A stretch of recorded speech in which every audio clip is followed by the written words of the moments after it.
Bismillahirrahmanirrahim. Assalamualaikum warahmatullahi wabarakatuh. Ma'asyiral muslimin yang dimuliakan Allah Subhanahu wa taala. Dan pembahasan di pagi hari ini kita akan membahas tentang peristiwa Karbala, terbunuhnya salah satu cucu Nabi sallallahu alaihi wasallam, Husain ibnu Ali radhiyallahu anhu.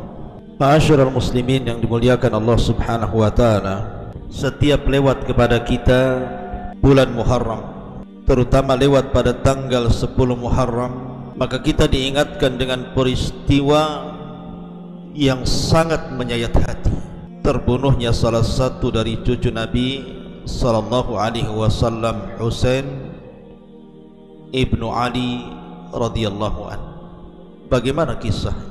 Ma'asyiral muslimin yang dimuliakan Allah Subhanahu wa taala, sedikit kita urut kisah ini dari mulai terbunuhnya Utsman ibn Affan radhiyallahu anhu. Ketika Utsman ibn Affan radhiyallahu anhu mati syahid di tangan kelompok Sabaiyah, anak-anak muda yang terpengaruh dengan pemahaman Abdullah ibn Saba al-Himyari as-San'ani al-Yamani, dan dia seorang Yahudi, berakhir dengan pemberontakan anak-anak muda terhadap Khalifah Utsman ibn Affan dan berakhir dengan pembunuhan secara sadis. Maka ketika itu kekhilafahan jatuh ke tangan Ali radhiyallahu anhu.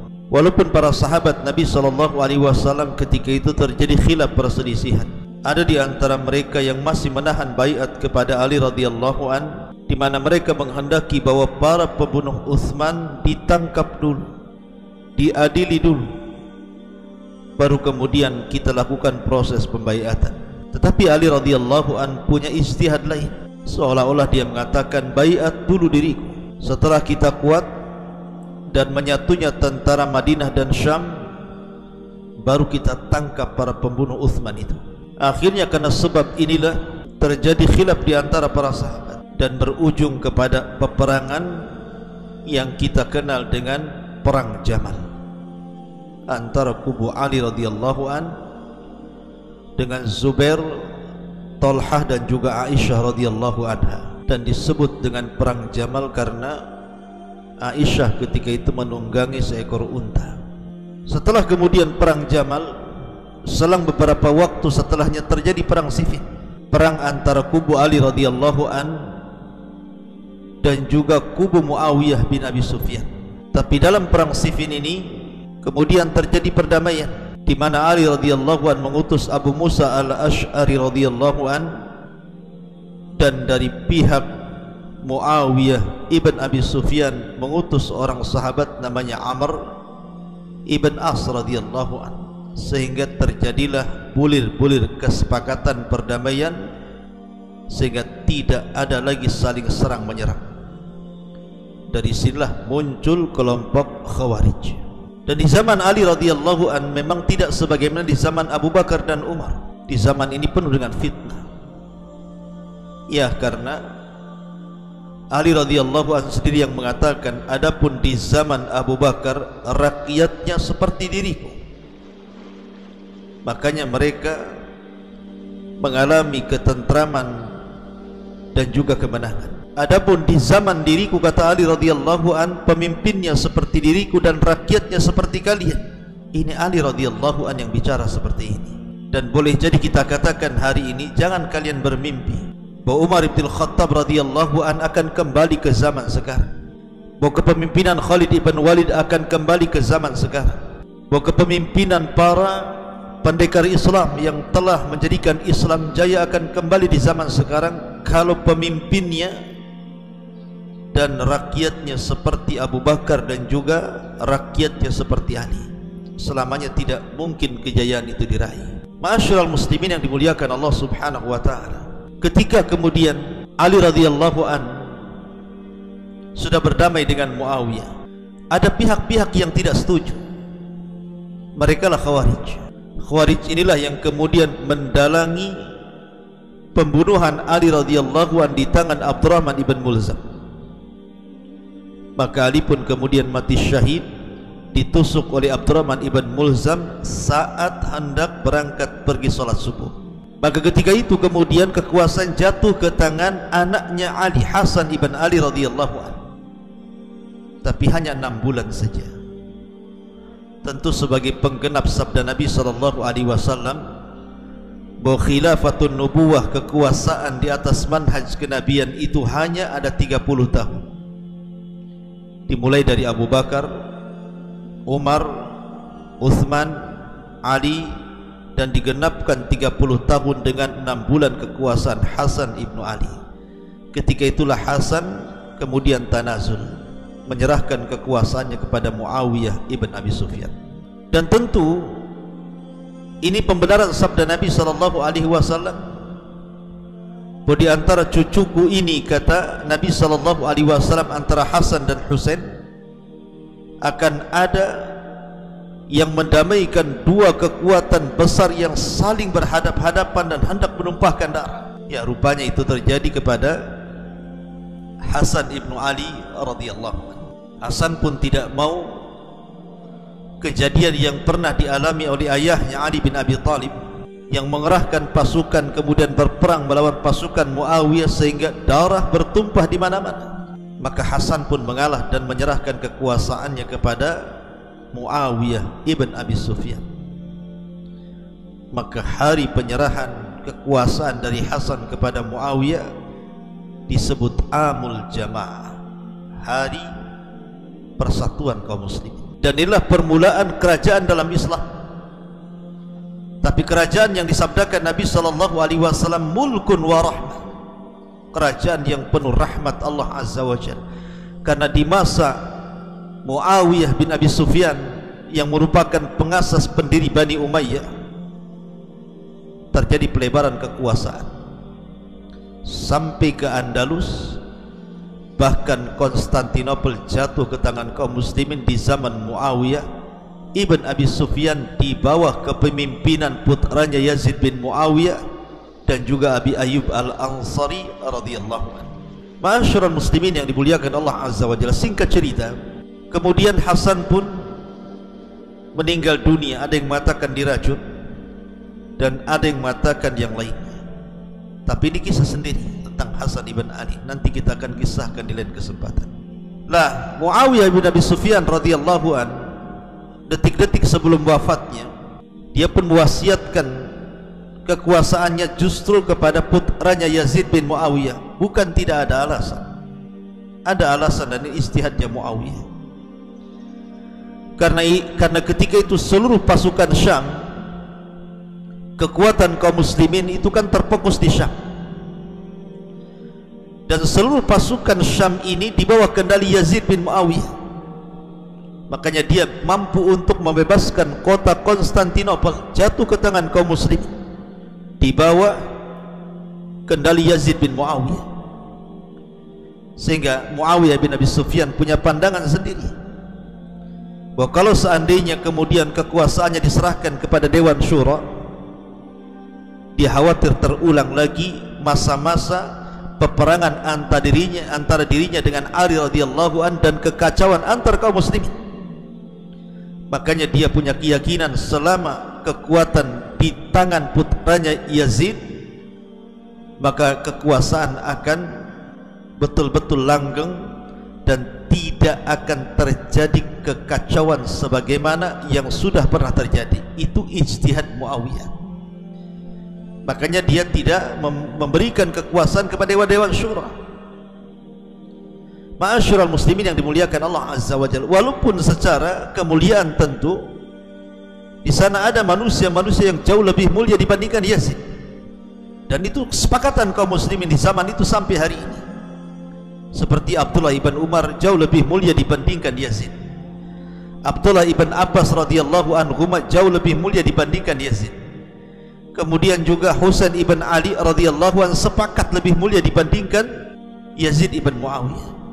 Tetapi Muawiyah punya pandangan sendiri. Bagaimanapun seorang penguasa kan bukan hanya melihat sisi agama, tetapi juga sisi politik, kekuatan ekonomi, dan begitu seterusnya. Maka dia berijtihad bahwa putranya layak untuk menggantikan dirinya, Yazid bin Muawiyah putra daripada Muawiyah ibn Abi Sufyan radhiyallahu anhu. Meninggallah Muawiyah ibn Abi Sufyan, dibaiatlah Yazid putra Muawiyah sebagai pengganti raja kedua setelah Muawiyah. Lah rupanya Yazid ini tidak sebagaimana bapaknya, penduduk Irak berseberangan dengan penduduk Syam, karena penduduk Irak tidak suka dengan Yazid dan Bani Umayyah. Akhirnya penduduk Irak pun mengirim surat ke Madinah ataupun ke Mekah, yang surat ini semuanya ditunjukkan kepada Husain ibnu Ali radhiyallahu anhu, dan semua isi surat itu tentang kesediaan mereka akan membaiat Husain dan menggulingkan pemerintahan Yazid. Surat menyurat di zaman itu bukan perkara mudah, melalui proses berhari-hari, berbulan-bulan, sehingga ketika Husain membaca surat itu dianggapnya itu surat luar biasa, surat serius, bukan surat main-main. Dari situlah kemudian Husain pun berencana untuk berangkat ke Irak, berangkat ke Kufah untuk membaiat atau pengambilan baiat penduduk Kufah dan Irak kepada dirinya. Maka disiapkanlah pasukan yang tidak banyak, dan 72 keluarganya diangkut oleh Husain ibn Ali untuk berangkat ke Kufah. Banyak sahabat ketika itu melarang agar jangan Husain ini berangkat ke Kufah. Salah satunya Abdullah ibn Umar, Abdullah ibn Abbas, kemudian Abu Sa'id al-Khudri, dan sahabat-sahabat yang lainnya, karena mereka tahu bahwa penduduk Kufah itu para pengkhianat, penduduk Irak itu para pengkhianat. Maksudnya di zaman itu, kita tidak membicarakan kemudian zaman setelahnya sampai hari ini. Di zaman itu, karena namanya sejarah itu harus dijelaskan. Abdullah ibn Umar sampai mengingatkan tentang meninggal ayahnya Ali bin Abi Thalib dan juga abangnya, bahwa mereka telah berkhianat kepada Ali dan juga saudaramu Hasan ibn Ali, jangan berangkat ke sana. Bahkan dia diarahkan, kalau engkau mau berangkatlah ke Yaman. Yaman itu pendukung ayahmu Ali, engkau bisa berkuasa di sana. Tapi Allah subhanahu wa ta'ala sudah mentakdirkan kepada Husain harus seperti itu jalannya. Maka Husain pun ketika itu tetap hendak berangkat, sampai Abdullah bin Umar kemudian berdoa kepada Allah, astaudiuka min qatil, aku menitipkan dirimu kepada Allah dari para pembunuh itu, jangan sampai kau dibunuh di sana, karena kalau kau pergi ke sana engkau pulang tinggal nama, mereka para pembunuh. Lah tepat pada tanggal 8 Dzulhijjah, dan itu hari Tarwiyah, hari di mana permulaan haji dari Mekah ke Mina. Ketika itu juga ada sahabat yang menyarankan, sebaiknya kau haji dulu wahai Husain, coba kau tanya jemaah haji dari beberapa tempat yang berasal dari Irak atau Syam, bagaimana kondisi mereka. Tapi Husain ketika itu menolak dan tetap berangkat. Sebelum berangkat, Husain ini mengirim sepupunya, anak daripada pamannya, yang bernama Muslim bin Aqil radhiyallahu anhu. Berangkatlah Muslim ibn Aqil menuju Kufah Irak, memastikan betul enggak surat-surat itu datang dari mereka. Sesampainya kemudian di Kufah Irak, ternyata betul bahwa seluruh penduduk Irak dan Kufah itu siap membaiat Husain. Subhanallah, di siang hari Muslim bin Aqil bisa mengumpulkan 4.000 pasukan dari Kufah, bahkan menyerang istana Ubaidillah ibn Ziyad, yang ketika itu ditunjuk oleh Yazid bin Muawiyah untuk menjadi gubernur di Irak dan juga di Syam. Lah Ubaidah ibn Ziyad mendengar bahwa ada kasak kusuk tentang pembaiatan kepada khalifah baru kepada Husain ibn Ali. Dia ingin memastikan, maka dia pura-pura datang ke Kufah dengan menyelendangkan di wajahnya yang hanya kelihatan matanya. Tiba-tiba orang menyangka itu Husain, sehingga kemudian menyambutnya. Dari sini kemudian Ubaidillah makin yakin bahwa berita tentang orang-orang Kufah yang akan berbaiat kepada Husain itu benar adanya. Maka mulailah dia merencanakan sesuatu. Tapi ketika kemudian terjadi pengepungan istananya oleh tentara Muslim bin Aqil dengan 4.000 pasukan orang-orang Irak dan Kufah, dia pun berkhilah, bersiasat, berpolitik bagaimana caranya supaya orang-orang Kufah itu kembali meletakkan loyalitas kepada Yazid bin Muawiyah. Maka dipengaruhilah tokoh-tokohnya, dijanjikan akan diberikan jabatan, uang yang banyak, harta dan begitu seterusnya. Bahkan orang-orang yang tidak mau mengembalikan baiat kepada Yazid, mereka akan diancam dengan akan didatangkan pasukan Syam dan akan membunuh mereka. Akhirnya satu persatu ketakutan, dan satu persatu akibat dunia akhirnya melenceng. Di siang hari mereka masih baiat Husain lewat Muslim bin Aqil. Di sore hari satu persatu hilang, sehingga tidak ada yang mengikuti Muslim bin Aqil sama sekali.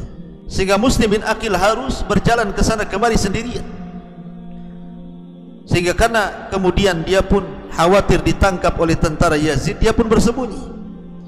Dia mengetuk seorang rumah wanita karena dia sedang kehausan dan kelaparan untuk minta dijamu. Kata wanita, ini siapa anda? Dia mengatakan, saya Muslim bin Aqil, tapi sayang wanita ini punya anak, dan anaknya sangat berloyal kepada Ubaidillah ibn Ziyad. Dilaporkan bahwa Muslim bin Aqil ada di rumahnya. Ditangkaplah Muslim bin Aqil tanpa sepengetahuan Husain yang sudah bertolak dari Madinah menuju Kufah. Ketika dihadapkan kepada Ubaidillah ibn Ziyad, dia pun diputuskan dengan hukuman pancung, dipenggal lehernya. Alasannya karena sudah berkhianat kepada kekuasaan Yazid. Maka Muslim bin Aqil ketika itu melirik salah satu putra sahabat yang mulia, Umar ibn Sa'ad bin Abi Waqqas, agar dia menuliskan surat kepada Husain supaya Husain kembali ke Madinah, karena tidak ada satupun penduduk Kufah yang membaiat kepadanya. Diizinkan oleh Ubaidillah, ditulisnya surat untuk Husain ibn Ali.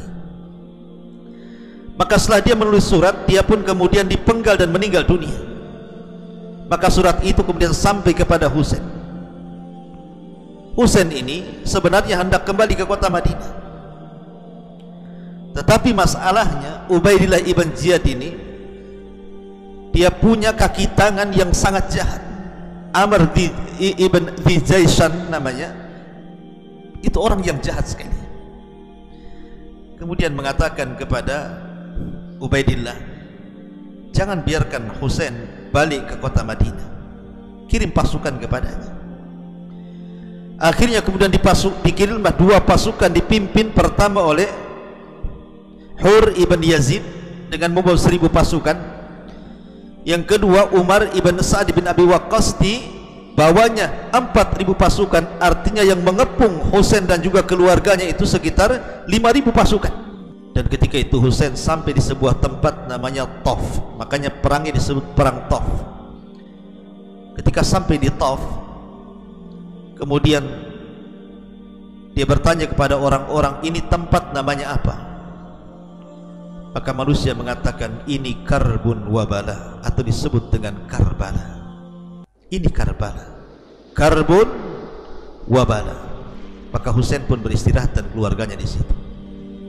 Tiba-tiba datang pasukan yang dipimpin oleh Hur dengan 1000 pasukan, meminta agar Husain pulang kembali ke Madinah.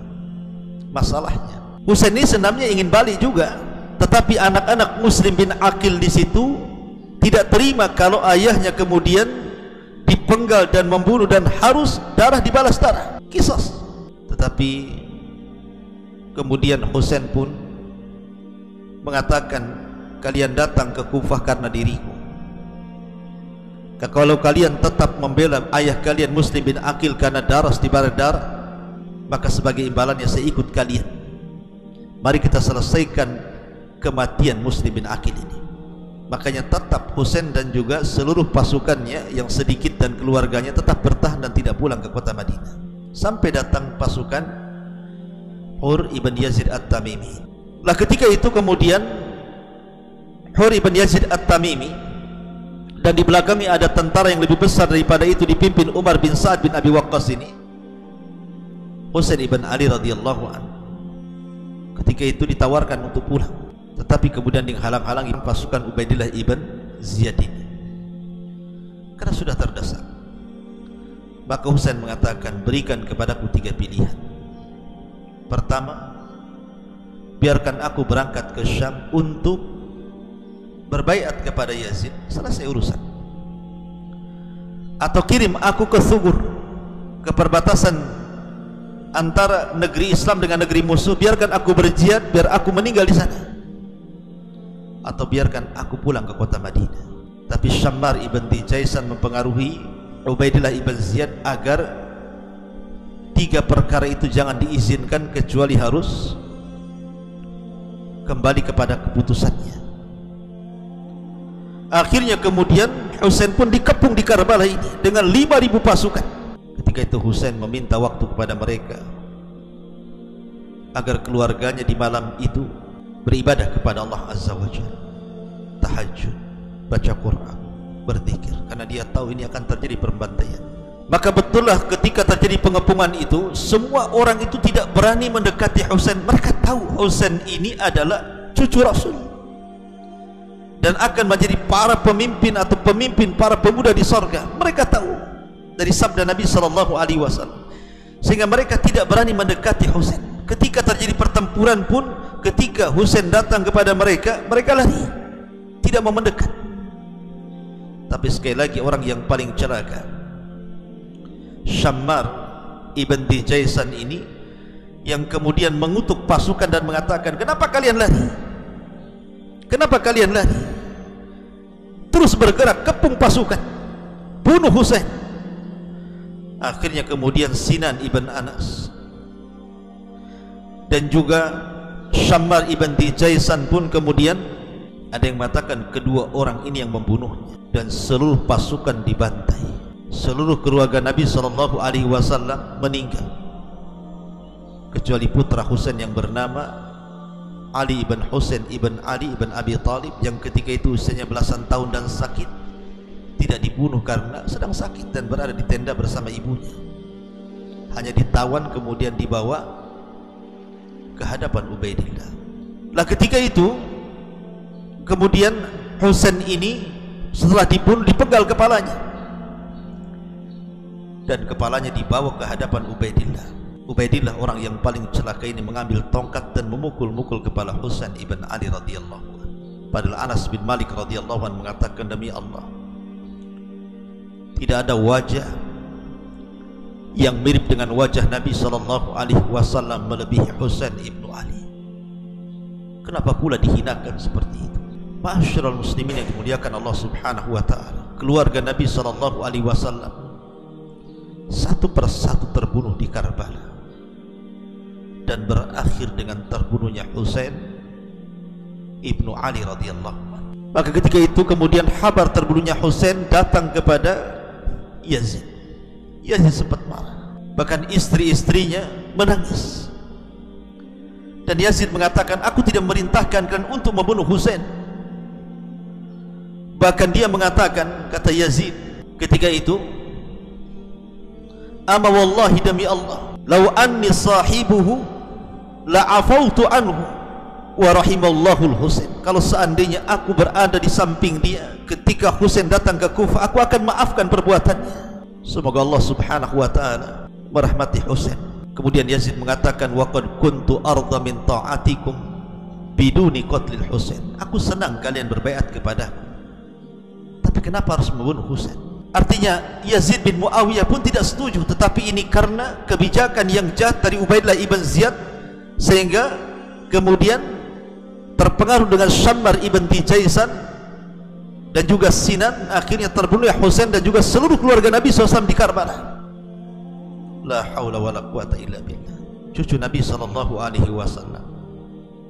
yang dikatakan raihanatu Rasulillah, yang dikatakan sayyidah sababi ahlil jannah, pemimpin para pemuda di surga, yang Nabi SAW katakan sadaqallahul azim, innama amwalukum wa auladukum fitnah. Saat menggendong Hasan dan Husain, dia mengatakan, sungguh benar segala firman-Nya, sesungguhnya harta dan anak kalian menjadi fitnah, termasuk diriku terfitnah dengan kedua cucuku ini. Dan apabila Rasul sedang sujud, kemudian Hasan dan Husain berada di pundaknya Rasul, karena sayangnya kepada keduanya, tidak lantas kemudian bangkit dari sujud sampai keduanya turun. Sayangnya Nabi SAW kepada Husain dan juga Hasan, tapi mereka membunuhnya, mereka membantainya. Ma'asyiral muslimin yang dimuliakan Allah Subhanahu wa taala. Maka akhirnya kemudian kepala Husain pun ada yang mengatakan dipendam di Irak, ada yang mengatakan di Syam, ada yang mengatakan dibawa ke Madinah. Tapi peristiwa ini sangat menyayat hati kita, membuat kita sedih. Apabila terlintas di bulan Muharram, maka kita teringat dengan peristiwa Karbala. Dan Nabi SAW pernah mewasiatkan kepada para sahabat, dan itu wasiat kepada kita semuanya. Ketika pulang dari Hajjatul Wada sampai di Ghadir Hum, Ghadir itu artinya sebuah lengkuan yang di situ banyak air hujan, dan Hum itu sebuah tempat di sekitar antara Mekah dan Madinah. Rasul kemudian berdiri di Ghadir Hum ini. Ketika itu telah terjadi perselisihan masalah fikih, masalah zakat antara Ali dan sebagian para sahabatnya. Kemudian Nabi SAW mengingatkan kepada para sahabat, "Udzakirukumullahu fi ahli baiti." Aku ingatkan kalian agar menjaga keluargaku, agar menjaga keluargaku. Tapi tentu terbunuhnya Husain tidak boleh seseorang kemudian meratap sebagaimana yang dilarang Nabi SAW. Arba'un min umuril jahiliyyati la yatrukuhun. Ada 4 perkara dari amalan jahiliyah kalian tidak bisa meninggalkannya. Salah satunya adalah an-niyahatu 'alal mayyit, seorang meratapi orang mati. Karena Ali radhiyallahu anhu yang mengatakan, laisa minna man darabal hudud wa syaqqal juyub wa da'a bid'awal jahiliyah. Kata Ali radhiyallahu anhu, aku mendengar Rasul bersabda, bukan termasuk umatku apabila tertimpa musibah kematian orang yang dicintainya, memukul-mukul pipi, merobek-robek pakaian, ataupun berteriak-teriak seperti jahiliyah. Maka kita perlu bersabar, berdoa sebagaimana Rasul mengatakan, Allahumma hjurni fi musibati, ya Allah berikan musibah karena musibah yang menimpa diriku. Kemudian istirja, inna lillah wa inna ilaihi raji'un. Bukan kemudian seperti orang-orang Syiah yang mereka memukul-mukul badan, memukul-mukul pipi, mengeluarkan darah karena merasa menyesal karena terbunuhnya Husain ibn Ali. Ini bukan ajaran Nabi sallallahu alaihi wa ala alihi wasallam. Ini yang bisa sampaikan di pagi hari ini secara singkat tentang terbunuhnya Husain. Mudah-mudahan menjadi sebuah pengingat kepada kita tentang sejarah yang mengerikan bagi keluarga Nabi sallallahu alaihi wasallam. Subhanakallah bihamdika asyhadu an la ilaha illa anta astaghfiruka wa atubu ilaik. Allahu ta'ala alam. Assalamualaikum warahmatullahi wabarakatuh.